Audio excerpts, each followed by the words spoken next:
मौलाना साहब जो YouTube channel ज़रूर subscribe कंदा। रोज़े जी हालत में नामहरम औरत सां कॉल ते या मैसेज ते ॻाल्हाइणु कीअं आहे। हिकिड़ी ॻाल्हि यादि रहे त तमामु इंसान जे लाइ अल्लाह ताला चंद रिश्ता बयानु कया आहिनि।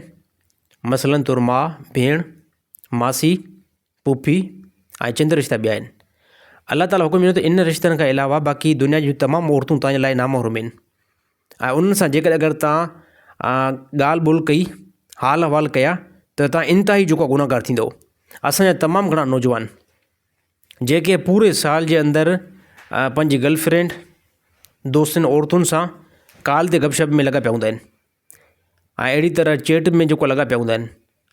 सेम रमज़ान जीअं जो अचे थो, रमज़ान में पूरे ॾींहं जे अंदरि बि लॻल आहिनि। त छा थींदो त हे जेको तव्हां रोज़ो रखो पिया न, हे तव्हांजे मथां फ़र्ज़ु जेको लही वेंदो। बाक़ी यादि रहे त इहो रोज़ो तव्हांखे मुतक़ी न बणाईंदो। इन रोज़े जे अंदरि जेको अल्लाह ताला इनाम जो वाइदो कयो, उहो इनाम जेको आहे तव्हांखे न मिलंदो। इन खां अञा मां तव्हांखे ॿी ॻाल्हि हिकिड़ी ॿुधायां। रोज़े जी हालत में त मंगेतर सां ॻाल्हाइण बि नाजाइज़ आहे। रोज़े जी हालत में मंगेतर सां जेको कॉल ते ॻाल्हाइण या चैटिंग ते ॻाल्हाइण उहो बि नाजाइज़ आहे। छाजे करे जेकी तव्हांजी मंगेतर आहे इहा तव्हांजी निकाह जे अंदरि एड न आहे थी। उन टाइम ताईं दुनिया जूं तमामु औरतूं तव्हांजे लाइ हराम आहिनि।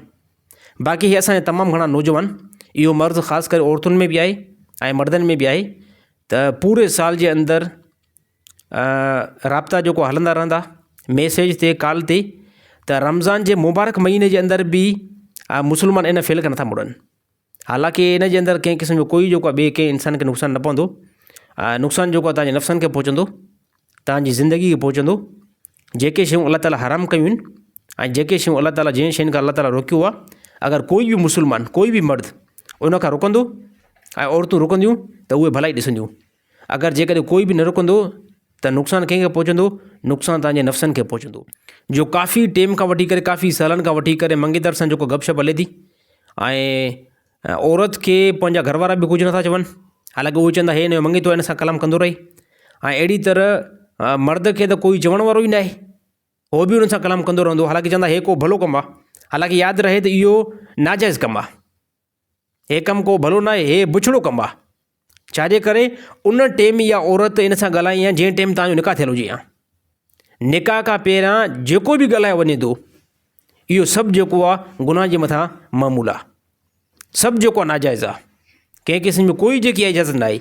सिर्फ़ु हिकिड़ो ई तरीक़ो आहे जेको गुनाह खां रोके थो, उहो तरीक़ो निकाह वारो तरीक़ो आहे। निकाह खे जेको आहे आसान बणाए करे ऐं कंहिं क़िस्म जो औरतुनि सां रोज़े जी हालत में बंदा कलाम करण जी कोशिशि न कनि।